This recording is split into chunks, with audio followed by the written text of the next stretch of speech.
तो वाक्यपदीयम के क्रमिक चर्चा में हम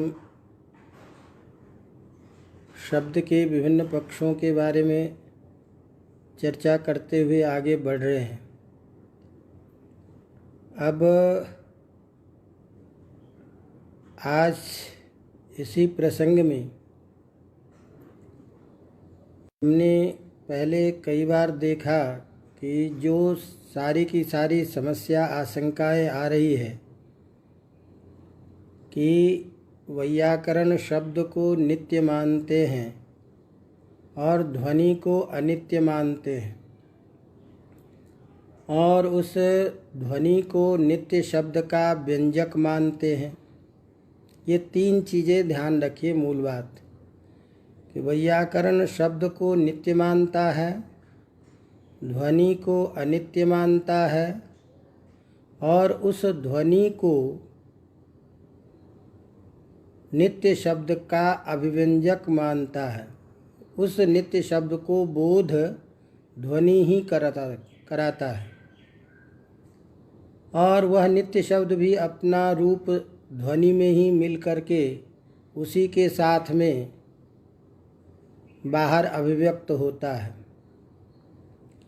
तो इस तरह के उसमें ध्वनि के द्वारा कैसे किसका संस्कार होता है, ध्वनि का ग्रहण कैसे होता है, ध्वनि से शब्द की अभिव्यक्ति कैसे होती है, ये सारी चर्चाएं हमने पहले की थी।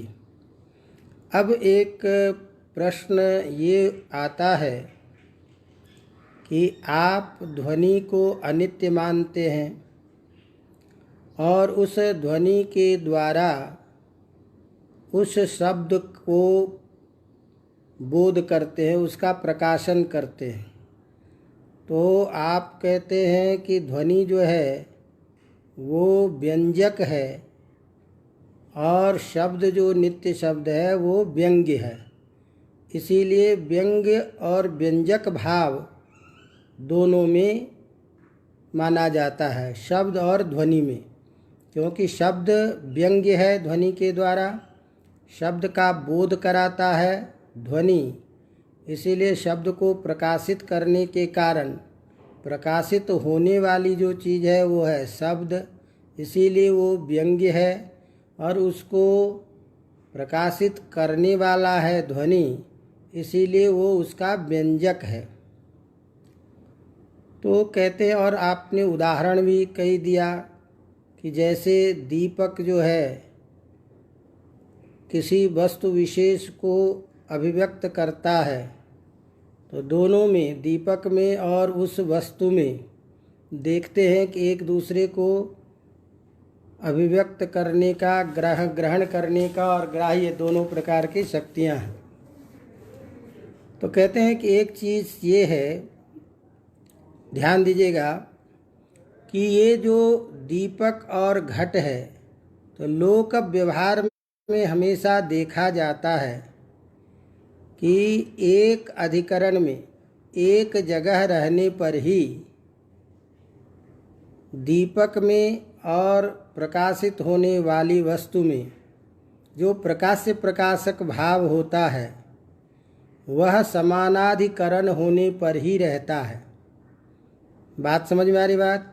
अर्थात मान लीजिए कि इस कमरे में प्रकाश है और दूसरे कमरे में घट रखा है अंधेरे में, तो यह प्रकाश उस घट को प्रकाशित नहीं कर सकता है।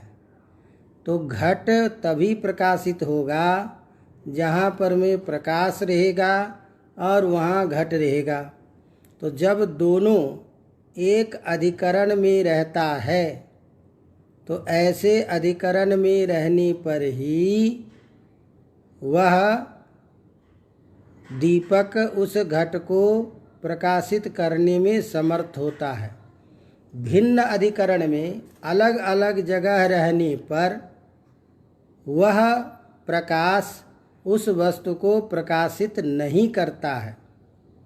तो जो व्यंग्य व्यंजक भाव होता है वह समान अधिकरण में ही होता है और ये सारी चीज़ें हम लोक में प्रत्यक्षतः देखते हैं कि यदि कोई व्यवधान होता है अलग अधिकरण में रहता है विषय, तो उसको प्रकाश प्रकाशित नहीं कर सकता है, उसको दीपक प्रकाशित नहीं कर सकता है। तो ऐसी स्थिति में आप कह रहे हो कि ध्वनि जो है अब व्यंजक है शब्द का, तो ये दोनों एक दूसरे में व्यंज व्यंजक भाव कैसे होगा? क्योंकि ध्वनि जो है वो अलग जगह रह रहा है, वो श्रोत्र का विषय है। आपका नित्य शब्द जो है वो आत्मा में, मध्यमानाद में, हृदयस्थ में है। तो एक का अधिकरण है हृदय, एक का अधिकरण है श्रोत्रेंद्रिय। तो दोनों के अधिकरण भिन्न भिन्न हो जाने के कारण उस ध्वनि से जो अलग जगह रह रहा है, उस ध्वनि से जो हृदय में रहने वाला जो शब्द है नित्य शब्द, उसको वो कैसे प्रकाशित करेगा, कैसे उसको व्यंजित करेगा? क्योंकि समान अधिकरण नहीं है। समान अधिकरण होने पर ही एक दूसरे का प्रकाश प्रकाशक भाव, व्यंग व्यंजक भाव होता है। तो ऐसी स्थिति में अब जब आप आंतर शब्द को नित्य मानते हो, कहते हो हृदयस्थ जो है वो शब्द है, ध्वनि जो है वो तालवाद उच्चारण स्थान से उच्चरित होने से श्रोत्रेंद्रिय का विषय है। तो एक का क्षेत्र श्रोत्रेंद्रिय है, अलग जगह रह रहा है, दूसरा जो शब्द है वो हृदय में रह रहा है। तो दोनों अलग अलग जगह में जो रहने वाला वो एक दूसरे को कैसे प्रकाशित करेगा, कैसे अभिव्यंजित करेगा? तो ये आपका कहना कि ध्वनि और शब्द में व्यंग व्यंजक भाव संबंध है, ये ठीक नहीं लग रहा है। इस तरह की आशंका को ध्यान में रख करके, क्योंकि लोकसिद्ध जो उदाहरण है, लोकसिद्ध जो प्रयोग है कि समान अधिकरण में ही रहने पर घट और दीपक में व्यंग्य व्यंजक भाव देखा जाता है, भिन्न अधिकरण में रहने पर नहीं होता है। अस्मिन् देशे अस्मिन् कक्षे यो हि दीपकः स अस्मिन्नेव गृहे स्थितस्य घटस्य प्रकाशकः। इसी घर में रहने वाला जो घट होगा उसी का तो प्रकाशित करेगा, दूसरे घर में रहने वाले घट का प्रकाशन वो करने में समर्थ नहीं होता। तो इसी तरह से जो आपका ध्वनि है वो भिन्न देश में रह करके आंतरस्थ जो हृदय में रहने वाला जो नित्य शब्द है प्रकाशित कर पाएगा, उसमें व्यंग व्यंजक भाव होगा। इसीलिए ये कहना आपका ठीक नहीं है। इस तरह की जो शंका करने वाले लोग हैं या इस तरह की जो आशंका है, उसको ध्यान में रख करके वाक्यपदीयकार कह रहे हैं कि नहीं भाई, ऐसी बात नहीं है। अर्थात एक तो अलग अलग अधिकरण रहने पर भी व्यंग व्यंजक भाव होता है, एक तो ये बात समझ लो अच्छी तरह। दूसरी बात कि जहाँ जो आप कह रहे हो अलग अलग है, ये अलग अलग है ही नहीं, यहाँ समान अधिकरण ही है। तो शब्द का और ध्वनि का दोनों का समान अधिकरण भी है, इसीलिए कोई दिक्कत नहीं है व्यंग व्यंजक भाव होने में। दूसरी बात कि ये जो घट और प्रदीप का आप जो उदाहरण दे रहे हो, ये उदाहरण देना भी ठीक नहीं है। बहुत सारी ऐसी चीज़ें हैं जहाँ जो प्रकाश प्रकाशक भाव भिन्न भिन्न अधिकरण में रहने पर भी होता ही है, व्यंग व्यंजक भाव भिन्न जगह पर में भिन्न अधिकरण में रहने पर भी होता ही है। तो इस बात को प्रमाणित करते हुए दृष्टांत के साथ बताने के लिए भर्तृहरि लिखते हैं कि देशादिभिश्च संबंधो दृष्टः कायवतामिह देश भेद विकल्पेपि न भेदो ध्वनि शब्दयोः।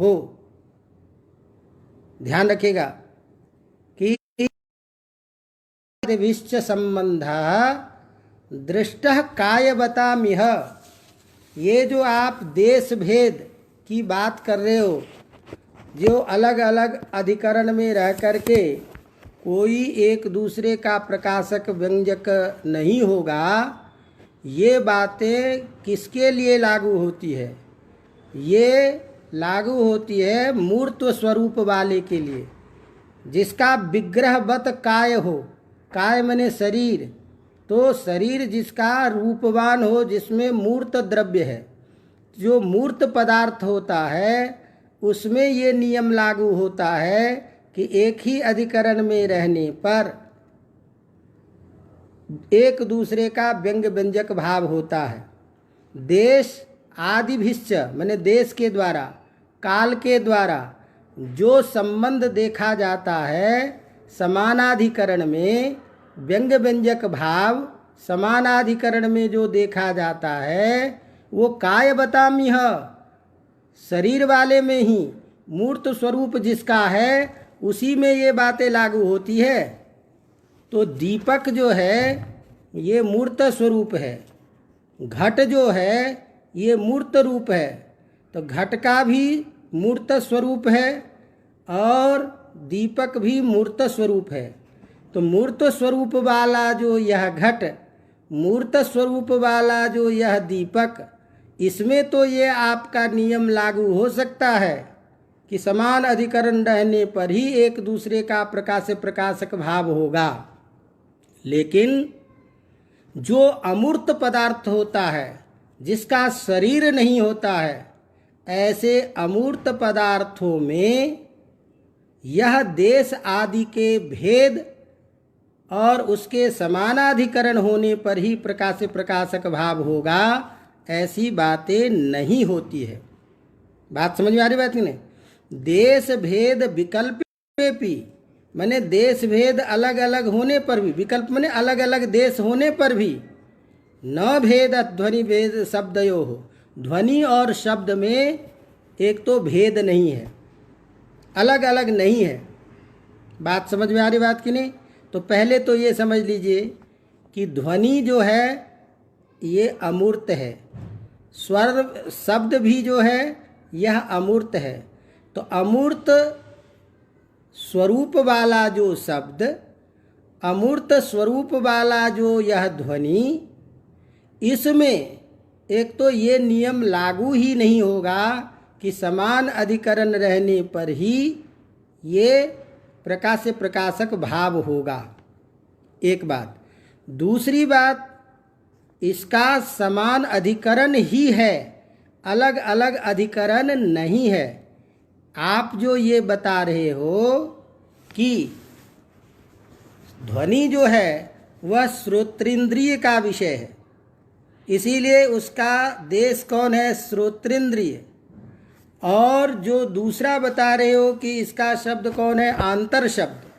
तो यह जो आंतर शब्द है, यह दोनों में देश भेद हो गया है, इसीलिए ये एक दूसरे का व्यंग व्यंजक भाव नहीं होगा, ऐसी बात नहीं है। यहाँ देश भेद भी नहीं है। क्यों नहीं देश भेद है? क्योंकि यह जो शब्द है वह हृत प्रदेश में रहता हुआ भी उसका जो यह भेद है श्रोत्र देश में, ये कल्पित भेद है। समझेंगे ना? तो यदि एक तरह से एक तो भेद नहीं है, क्योंकि वही आंतर शब्द करके श्रोत्रेंद्रिय का विषय बनता है, तो वही शब्द है जो आंतर स्थित में रह रहा है, वही शब्द श्रोत्रेंद्रिय का विषय हो रहा है। तो दोनों का क्षेत्र वही है श्रोत्रेंद्रिय का विषय, इसीलिए एक तो देश भेद नहीं है। यदि मान लीजिए इसका जो भेद काल्पनिक आप मान भी ले कदाचित, माने काल्पनिक भेद यदि कदाचित मान भी ले कि नहीं, ये शब्द को तो प्रकाशित किया है ध्वनि, इसीलिए वह ध्वनि कर्ण का विषय बना, इसीलिए वहाँ से अभिव्यंजक होने के कारण वो अलग क्षेत्र का था और ये अलग क्षेत्र का है, वो हृदय के आकाश का है, वो श्रोत्रिय आकाश का है। ऐसा यदि मान भी लेते हैं तो भी इसका अलग अधिकरण नहीं होता है। क्यों नहीं होता है? क्योंकि यही जो ध्वनि है वही ध्वनि श्रोत्रेंद्रिय का जो विषय बना हुआ है वही हृदय प्रदेश में पहुंचता है, तभी जाकर के उसको अभिव्यक्त करता है। तो अभिव्यक्ति वहीं पर में होती है, हृदय प्रदेश में ही। इसीलिए इसमें अलग अलग भेद व्यवहार नहीं है, अलग अलग अधिकरण नहीं है। एक तो एक ही चीज़ है, दोनों मिला हुआ ही रूप आकर के श्रोत्रेंद्रिय का विषय बनता है, इसीलिए दोनों का अधिकरण एक है। दूसरी बात, यदि नहीं कदाचित कल्पित भेद मान भी लेंगे तो श्रोत्रेंद्रिय का जो विषय है वही अंतःकरण में विवर में पहुँच करके उसको प्रकाशित करता है। तो दोनों का अधिकरण प्रकाशित होने का एक ही जगह है, इसीलिए कोई भिन्न अधिकरण नहीं है। तो एक तो ये बात जो आप तय कर रहे थे, एक तो मूर्त द्रव्य में ही एक चीज़ें लागू होती है, ये नियम कि समान अधिकरण रहने पर ही एक दूसरे का प्रकाश प्रकाशक भाव होगा। तो दीपक जो है मूर्त द्रव्य है, घट जो है मूर्त द्रव्य है, तो इसमें तो ये नियम लागू हो जाएगा कि समान अधिकरण रहने पर भी होगा। जो अमूर्त द्रव्य होता है उसमें ये नियम लागू नहीं होता। तो ध्वनि अमूर्त है, शब्द भी अमूर्त है, इसीलिए इसमें एक तो ये नियम लागू ही नहीं होगा, क्योंकि एक ही स्थान में रह करके वो प्रकाशित नहीं करेगा, भिन्न भिन्न जगह पर रहने पर प्रकाशित नहीं करेगा। एक तो ये नियम लागू नहीं होगा। दूसरी बात कि यदि कदाचित आप मान भी लेते हैं भिन्न भी, एक तो अधिकरण भी नहीं है भिन्न भिन्न अधिकरण की कल्पना भी यदि कर लेंगे तब भी दोनों जो है एक देश में जा कर के यह अयम पूर्वस्थ अयम परस्थ इत्यादि का भेद व्यवहार इसमें नहीं होता है। अवगतम? तो यदि भेद कल्पित भी कर लेते हैं तो वो नहीं होगा, इसीलिए इस दोनों का वैयधिकरण नहीं है। दूसरी बातें जो हमने कही, इसका उदाहरण दे रहा है कि ये आप जो कह रहे हो कि समान अधिकरण होने पर ही व्यंग व्यंजक भाव होता है, ऐसा नहीं है। तो उदाहरण दे रहा है कि जैसे एक जो चंद्रमा है जो भिन्न स्थल में रह रहा है, तो आकाश के अधिकरण में रहने वाला जो चंद्रमा, वह चंद्रमा का प्रकाश भिन्न अधिकरण में पृथ्वी पर रहने वाली जो सारी की सारी जो चीज़ें हैं उस भिन्न चीज़ों को प्रकाशित कर रहा है कि नहीं कर रहा है। तो यदि चंद्रगत जो प्रकाश है उस प्रकाश को भी देखते हैं कि बिंब प्रतिबिंब भाव जहाँ होता है वहाँ पर में भिन्न अधिकरण में रहने पर भी एक दूसरे में प्रकाश प्रकाशक भाव होता ही है। तो सूर्य का जो प्रकाश है, चंद्रमा का जो प्रकाश है, वह आकाश देशस्थ होता हुआ भी, आकाश के अधिकरण में रहता हुआ भी जो पृथ्वी के पर रहने वाला जो पदार्थ है उस पदार्थ को प्रकाशित कर ही रहा है। तो दोनों अमूर्त द्रव्य होने पर भी, एक तो शब्द का अमूर्त द्रव्य, शब्द और ध्वनि का अमूर्त स्वरूप होने के कारण एक तो ये नियम लागू नहीं होगा कि दोनों के समान अधिकरण रहने पर ही प्रकाश प्रकाशक भाव होगा। दूसरी बात, ये कोई दृढ़ सिद्धांत नहीं है कि एक ही अधिकरण में जो रहता है समान अधिकरण में वही प्रकाशित करता है, उसी में व्यंग्य व्यंजक भाव होता है, ऐसा नहीं है। जहाँ बिंब प्रतिबिंब भाव का स्वरूप देखा जाता है, एक के बिंब से दूसरे के ऊपर में उसकी प्रतिबिंब से जहाँ प्रकाश प्रकाशक भाव बोध होता है वहाँ पर में भिन्न अधिकरण रहने पर भी होता है। तस्मात् ध्वनि और शब्द के द्वारा भिन्न भिन्न अधिकरण न रहने पर भी, कल्पित अधिकरण मान लेने पर भी यह एक दूसरे का प्रकाश प्रकाशक भाव इसमें रहेगा, एक दूसरे का व्यंग्य व्यंजक भाव इसमें रहेगा। इसीलिए ये कहना कि दीप और घट समान अधिकरण में रहने पर ही व्यंग्य व्यंजक भाव होता है दोनों में, ऐसे ही यहाँ पर में होगा, ये उदाहरण ठीक नहीं है। इसी बात को कारिका के माध्यम से लिख रहे हैं कि देशादिभिश्च संबंध दृष्टः कायवतामिह, कायवताम शरीरवतामेव मूर्त स्वरूपिणामेव अयं भेदः समान अधिकरण रूपः देशः कालश्च अपेक्षितः भवति। जो मूर्त स्वरूप वाला होता है उसी में विवक्षित होता है, और देश भेद विकल्पेपि यदि देश भेद का विकल्प कदाचित मान भी लेते हैं ध्वनि और शब्द में, यद्यपि है नहीं, यदि मान भी लेते हैं, न भेद ध्वनि शब्दयो, शब्द और ध्वनि में इस तरह नहीं कर सकते हैं। तस्मात् यह जो आंतर शब्द जो अभिव्यक्ति की बात होती है वह प्रदीप और घट के समान नहीं है। इसको इस उदाहरण से मत तौलिए। ये प्रतिबिंब रूप में बोध होता है, इसीलिए यहाँ पर में बिंब प्रतिबिंब भाव से देखना चाहिए, व्यंग व्यंजक भाव के रूप में। इसीलिए बिंब प्रतिबिंब भाव, व्यंग व्यंजक भाव, यह जो दोनों है यह भिन्न अधिकरण में रहने पर भी होता ही है। इसीलिए भिन्न देशवर्ती जो सूर्य इत्यादि चंद्र है उस सब का हम तालाब में, कूप में, नदी में, भिन्न भिन्न जगह पर में उसकी प्रतिबिंब देख करके उसका प्रकाश, उसका बोध करते ही है। तस्मात् यह निश्चित भाव है ध्वनि और शब्द में, व्यंग व्यंजक भाव है ध्वनि और शब्द में। अमूर्त होने के कारण समान अधिकरण होने पर भी, भिन्न भिन्न अधिकरण होने पर भी दोनों जगह व्यंग व्यंजक भाव संभव है। अतः घट और प्रदीप का उदाहरण देकर के शब्द और ध्वनि में व्यंग व्यंजक भाव को निराश करना ये ठीक नहीं है।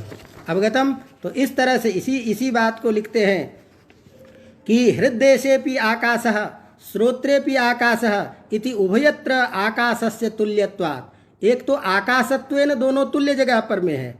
किंबा ध्वनि श्रोत्रेंद्रिय द्वारा हृदय गच्छति, ध्वनि जो है वही श्रोत्रेंद्रिय के द्वारा हृदय में जाकर के उसको अभिव्यक्त करता है। इसीलिए अभिव्यक्ति की जगह, अभिव्यक्ति का अधिकरण एक ही होने से व्यंग व्यंजक भाव होने में कोई दिक्कत नहीं है।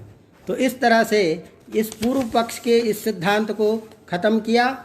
अब यहाँ इस बात से जब जवाब मिल गया तो दूसरी आशंका उत्पन्न करते हैं कि आप जब से कह रहे हो कि अवगतम, ये एक प्रसंग समाप्त हुआ कि एक प्रसंग क्या था कि ध्वनि आपका अनित्य है और उस अनित्य ध्वनि से आप इसको कहते हो कि अभिव्यंजक है। और अभिव्यंजक कब मानते हो? भिन्न भिन्न अधिकरण में।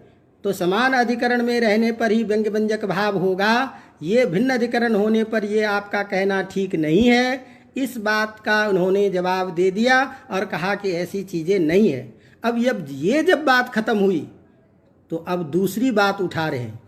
दूसरी बात क्या उठा रहे हैं कि देखिए, आप जिस शब्द को नित्य नित्य कह रहे हो कि हमारा नित्य शब्द है, नित्य शब्द है, ये आपका शब्द नित्य हो ही नहीं सकता, नित्य नहीं होगा ये शब्द। कहा क्यों नहीं होगा भाई?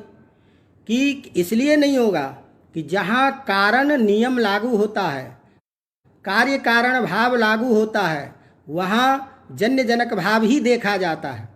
कारण नियम जहाँ रहता है वहाँ पर में हमेशा जन्य जनक भाव ही देखा जाता है।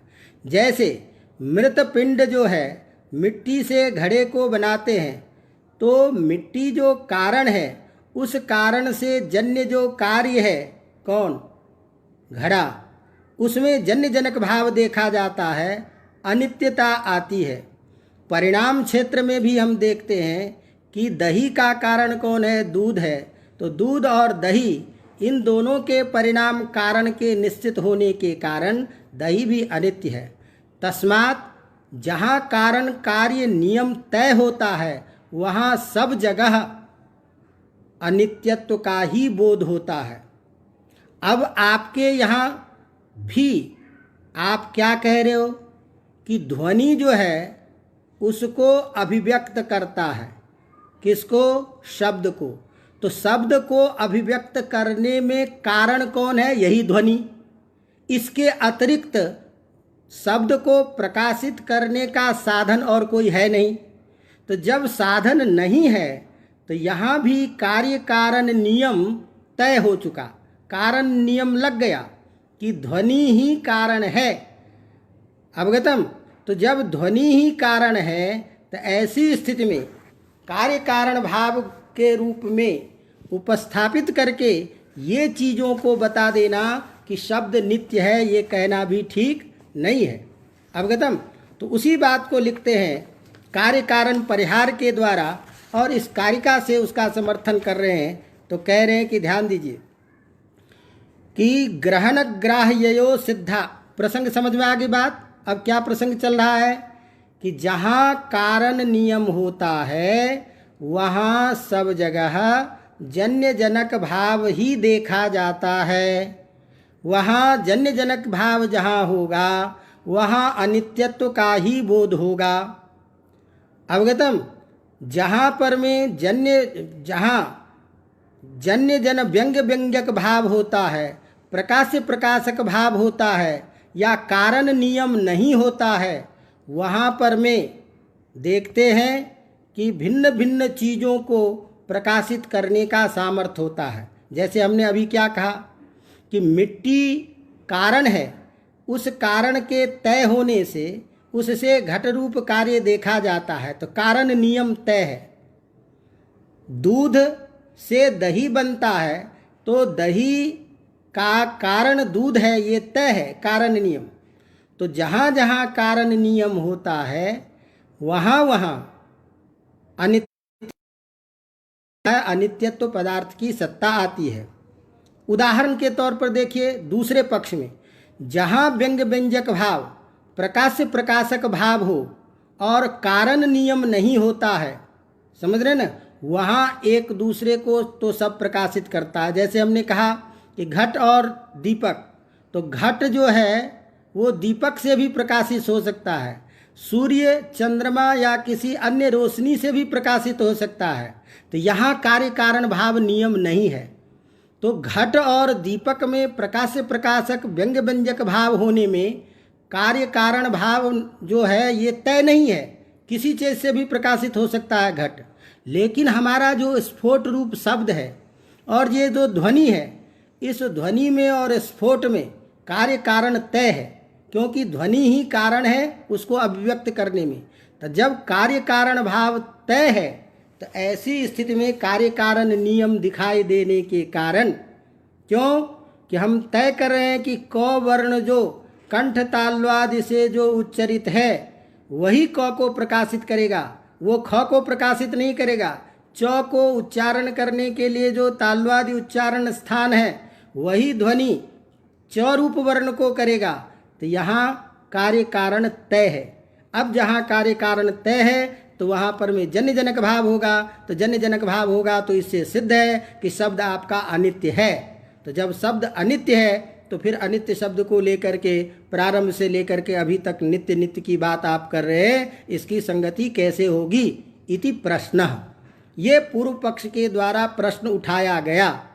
इस प्रश्न के समाधान में कह रहे हैं भर्तृ का वाक्यपदीकार, ये जो आपका जो चिंतन है ये चिंतन ठीक नहीं है। कहा क्यों ठीक नहीं है भाई? तो कहा कि उसी बात को कह रहे हैं कारिका के माध्यम से, ग्रहण ग्राह्ययो सिद्धा योग्यता नियता यथा व्यंग्य व्यंजक भावेन तथैव स्फोटनादयो हो। अरे भाई ये तय होता है, जैसे आप जहाँ कोई योग्यता निश्चित है, अनादि योग्यता, तो किसी में किसी चीज़ की अनादि योग्यता जो तय है, उस अनादि योग्यता के बल पर वह एक दूसरे में प्रकाश्य प्रकाशक भाव भी होगा और नित्यता का बोध भी होगा, उसमें नित्यत्व भी रहेगा। अवगतम। इसी बात को यहाँ पर मैं कह रहे हैं कि ग्रहण ग्राह्ययोः सिद्धा योग्यता नियता। ग्रहण और ग्राह्य दो चीज़ें दी। एक तो चीज़ है ग्रहण, तो ग्रहण शब्द यहाँ गृह्यते अनेन, ये ल्युट प्रत्यांत शब्द है जिसके द्वारा ग्रहण किया जाए। तो किसके द्वारा? तो विषय का ग्रहण, वस्तु का ग्रहण, पदार्थ का ग्रहण जिस इंद्रिय विशेष से हम कर रहे हैं। तो जैसे मान लीजिए रूप का ग्रहण हम चक्षुरिंद्रिय से ग्रहण कर रहे हैं, तो ग्रहण पद से यहाँ चक्षुरिंद्रिय को समझिए। तो चक्षुरिंद्रिय में रूप को ग्रहण करने की अनादि योग्यता सिद्ध है, और वह जो रूप है उस रूप में भी ग्राह्यत्व की योग्यता तय है। तो ग्राह्यत्व रूप जो है चक्षुन्द्रिय के द्वारा ही ग्राह्य है, वो किसी घ्राण नासिका से, घ्राण इत्यादि इंद्रिय से ग्राह्य नहीं है। तो रूप में ग्राह्यत्व योग्यता भी सिद्ध है और इंद्रिय में भी अनादि योग्यता जैसे सिद्ध है, उसी तरह से यह जो हमारा नित्य शब्द और यह जो हमारा यह नाद रूप ध्वनि, इस दोनों में भी एक दूसरे में व्यंग्य व्यंजक भाव प्रकाशित करने की प्रकाश्य प्रकाशक भाव रूप योग्यता सिद्ध है। अतः सिद्ध पदार्थों के द्वारा हम इसके अनित्यत्व की बात नहीं कर सकते हैं कि यहाँ आपने जो उदाहरण दिया कि भाई कारण जहाँ सिद्ध होगा वहाँ पर में जन्य जनक भाव सिद्ध होगा। कारण सिद्ध आप भिन्न पदार्थ के द्वारा कर रहे हो, वह भिन्न पदार्थ के द्वारा उपस्थिति यहाँ नहीं होगी, क्योंकि यहाँ शब्द में और ध्वनि में दोनों में व्यंग्य व्यंजक भाव की अनादि योग्यता है। उसी बात को कह रहे हैं, व्यंग्य व्यंजक भावेन तथैव स्फोटनादयो यथा इंद्रिय विषयो हो। जैसे इंद्रिय और विषय में एक अनादि योग्यता देखी जाती है, एक में ग्रहण करने की अनादि योग्यता, एक में ग्रहण होने की अनादि योग्यता देखी जाती है, उसी तरह से यह नियम स्फोट और नाद में भी व्यंग्य व्यंजक भाव का नियम सिद्ध है कि ताल्वाभिघात जन्य जो ध्वनि है और उस ध्वनि के द्वारा ही हमेशा उसका शब्द का बोध होता है। तो इंद्रिय विषय में यह कारण नियम व्यंग्य व्यंजक भाव नियम जैसे सिद्ध है, वहाँ नित्य अनित्यता का बोध जहाँ नैसे करते हैं, उसी तरह से स्फोटनाद में भी व्यंग्य व्यंजक भाव सिद्ध होने के कारण इसमें अनादित्व का प्रसंग नहीं आता है। इसी बात को भूषणकार में भी लिखते हैं कि यथा इंद्रियाणाम स्वविशेषु अनादि योग्यता था, जैसे अनादि योग्यता है तो अनादि सिद्ध योग्यता जहाँ हो, उस सिद्ध योग्यता को कार्य कारण भाव रूप मान करके घट रूप इत्यादि ये अनुमान प्रमाण इत्यादि के द्वारा आप जो अनित्यत्व की बात करते हैं वो अनित्यत्व करना ठीक नहीं है।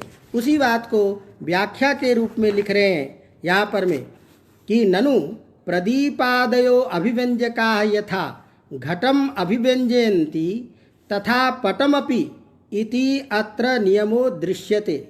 ध्वनीनां तु नियताभिव्यंजकता ताल्वाभिघात जनेन नादेन च आदाय एव अभिव्यंजन्ते न तु कादयः इति नियमः।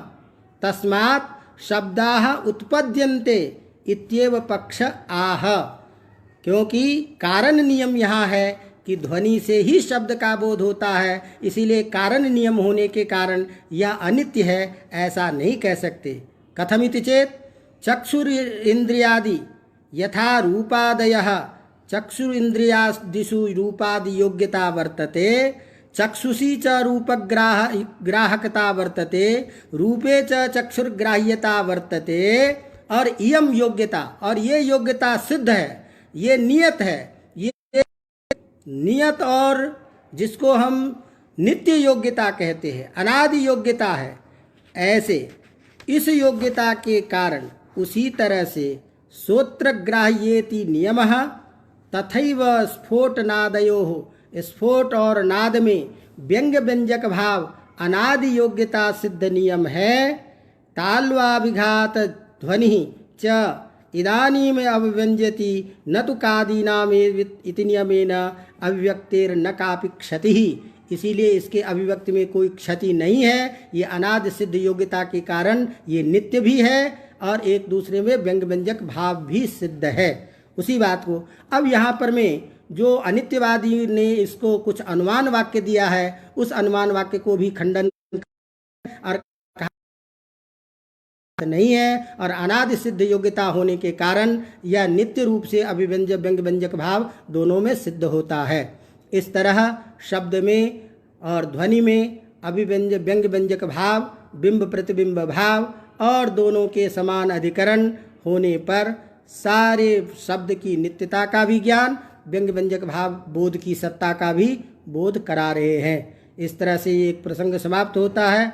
तो हमने इसके बारे में चर्चा की छात्रों के लिए। अब जो कुछ भी है इसी तरह से आगे और चर्चा करते रहेंगे शब्द के विषय में, जो मुख्य मुख्य बातें हैं उसको लेकर के। तो आप सब उपस्थित होते हो, बहुत बहुत धन्यवाद, बधाई आपको सभी छात्रों को। और इसी तरह से रहिए ताकि आपका सिलेबस पूरा हो जाए, परीक्षा की कुछ तैयारी हो सके। फिर मिलेंगे कल। इसी के साथ हम आप सबसे विदा लेते हैं। धन्यवाद।